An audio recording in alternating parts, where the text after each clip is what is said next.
आपको फ्रीलांसर कब हायर करना चाहिए? अगर आपका बिजनेस अभी इनिशियल फेज में है, अभी आप स्टार्ट कर रहे हैं, या फिर आपका बिजनेस काफी छोटा सा है, आपको कोई एक सर्विस चाहिए है, जैसे आपको कोई फेसबुक एड्स की सर्विस चाहिए, आप अपने बिजनेस के लिए लीड जनरेट करना चाहते हैं, चाहे आपका बिजनेस होम अप्लायंसेस से रिलेटेड हो सकता है, आप टैक्सी सर्विसेज देते हैं, किसी भी टाइप का बिजनेस हो सकता है, तो फिर आपको फ्रीलांसर के पास जाना चाहिए। इसकी वजह यह है कि फ्रीलांसर 40 to 50% कम आपसे चार्ज करता है। एक एजेंसी के पास जाएंगे और लीड जनरेट आप करना चाहते हैं तो वो यूजुअली आपसे 20,000 तो चार्ज करेंगे, लेकिन यहीं पर जो फ्रीलांसर है वो आपको 8,000 में, 10,000 में मैक्सिमम वो आपको काम करके दे देगा। इसलिए अगर आपका बजट टाइट है, स्मॉल लेवल पे बिजनेस है, अभी स्टार्ट कर रहे हैं, तो फ्रीलांसर आपके लिए एक बेस्ट चॉइस हो सकता है। इसी के साथ साथ अगर आपको कोई एक सिंगल सर्विस की रिक्वायरमेंट है, लेट्स एग्जांपल आपका कोई टेलीग्राम है और आप चाहते हैं अपने टेलीग्राम चैनल को ग्रो करना with the help of Facebook ads,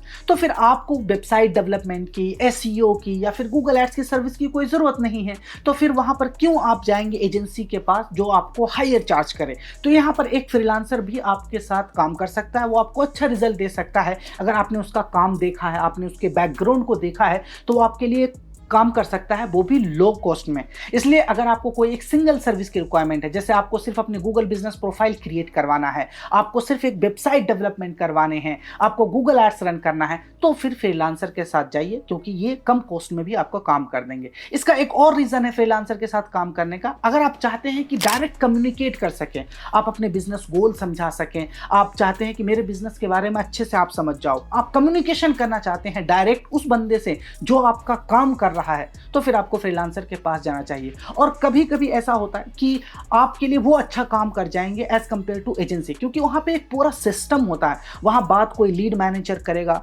कोई एड कोई और रन करेगा, आपकी स्ट्रेटजी कोई और बनाएंगे, तो वहां पर जो कंट्रोल है वो कोई एक पर्सन के पास नहीं होता, जिस वजह से कॉम्प्रोमाइज हो सकता है आपके एड्स, आपके जो रिजल्ट हैं। बट फ्रीलांसर में क्या होता है कि सिंगल पर्सन होते हैं, वो सारा चीज खुद मैनेज करता है। इस वजह से अगर आप चाहते हैं डायरेक्ट कम्युनिकेशन करना, और कई बार कई सारे बिजनेस ओनर हैं वो प्रेफर करते हैं कि मैं उनसे बात कर सकूं, वो मेरे बिजनेस के बारे में अच्छे से जाने, अगर ये सारी सिचुएशन है तो फिर आपको फ्रीलांसर के साथ जरूर जाना चाहिए। आई होप कि इस पॉइंट से आपको समझ में आ गया होगा कि आपको फ्रीलांसर कब चूज करना चाहिए और क्यों चूज करना चाहिए। यहीं पर हम एजेंसी की भी समझ लेते हैं कि आपको एजेंसी के साथ काम कब करना चाहिए, जब आपको मल्टीपल सर्विस की जरूरत पड़ जाए, जैसे वेबसाइट भी डेवलपमेंट कराने हैं, एसईओ भी कराना है, कंटेंट स्ट्रैटेजी भी बनाने हैं, एड्स भी रन करना है, तो इनके लिए आपको एजेंसी के पास जाना चाहिए। क्योंकि मैं आपको पहले ही बता चुका हूं, उनके पास एक पूरी टीम होती है और हर एक सर्विस के लिए स्पेशलिस्ट होता है, उनके पास एक पूरा सिस्टम होता है,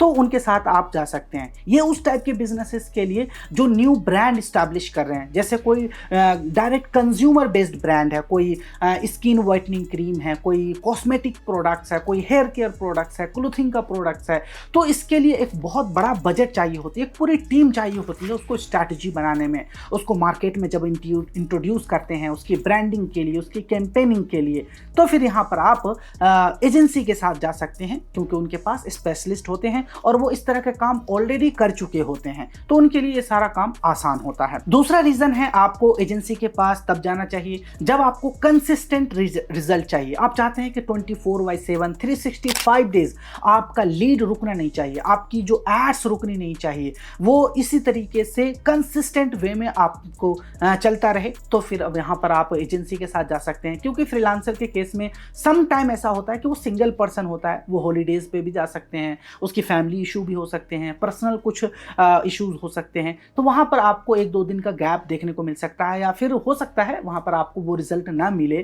365 डेज। बट एजेंसी में क्या होता है, वहाँ पूरा प्रोसेस होता है, सिस्टम होते हैं, एक ना एक पर्सन होता है अवेलेबल आपके लिए, तो फिर इस केस में आप एजेंसी के साथ जा सकते हैं। तीसरा रीजन है अगर आप फास्ट ग्रो करना चाहते हैं, आप स्केल करना चाहते हैं अपने बिजनेस को, फिर आपको जाना चाहिए एजेंसी के पास, क्योंकि उनके पास टूल्स और रिसोर्सेज भी होते हैं, वो पहले से ही सिस्टम बना के रखे हुए होते हैं, और जो टीम होती है उनके पास काफ़ी एक्सपीरियंस होता है इस तरह के सिचुएशन को हैंडल करने के लिए। तब भी आप एजेंसी के पास जा सकते हैं अगर आप स्केल करना चाहते हैं, अपने हायर मोड में आप जाना चाहते हैं। अच्छा, यहाँ पर कुछ प्रॉब्लम भी आपको देखने को मिल सकती है, जो कि मैंने आपको बताया कम्युनिकेशन गैप की। क्योंकि यहाँ पर आप एक पर्सन से डील नहीं कर रहे हैं, एक पूरी टीम से डील कर रहे हैं। क्योंकि जो जिससे आप बात करेंगे, आपका वेबसाइट भी बन रहा है, आपका एसईओ का भी काम चल रहा है, आपके एड्स भी रन कर रहे हैं, तो इन सब की रिपोर्टिंग करने में टाइम लगता है। तो यहाँ पर थोड़ा सा कम्युनिकेशन गैप हो सकता है। आई होप कि आपको समझ में आ चुका होगा। अब हम फाइनल वर्डिक्ट पे पहुंचते हैं कि आपको कैसे इन चीजों को अप्रोच करना चाहिए।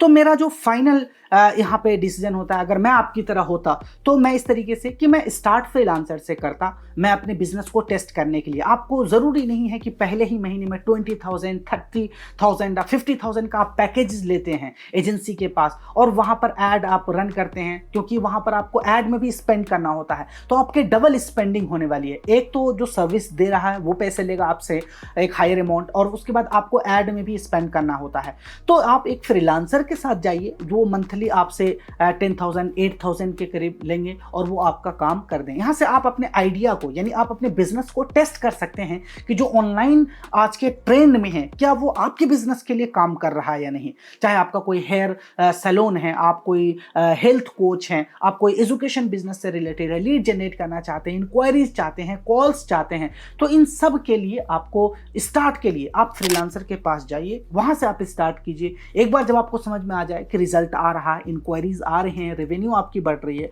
फिर इसको स्केल करने के लिए किसी एजेंसी के पास चले जाइए, क्योंकि उनके पास सिस्टम होता है और वहां पर आप आराम से अपने जो बजट है वो इंक्रीज कर सकते हैं। जैसे कई सारे ऐसे क्लाइंट हैं मेरे पास आते हैं, उनकी रिक्वायरमेंट होती है कि मुझे डेली 500 लीड चाहिए, मुझे डेली के 10,000 स्पेंड करने हैं। तो इसको मैनेज करने के लिए एक बहुत एक्सपीरियंस की जरूरत पड़ती है। आई होप कि इस शॉर्ट वीडियो से आपको अच्छी अंडरस्टैंडिंग हो चुकी होगी। अगर आप एक बिजनेस ओनर हैं तो इस वीडियो से आपको नेक्स्ट डिसीजन लेने में काफी हेल्प मिलेगा।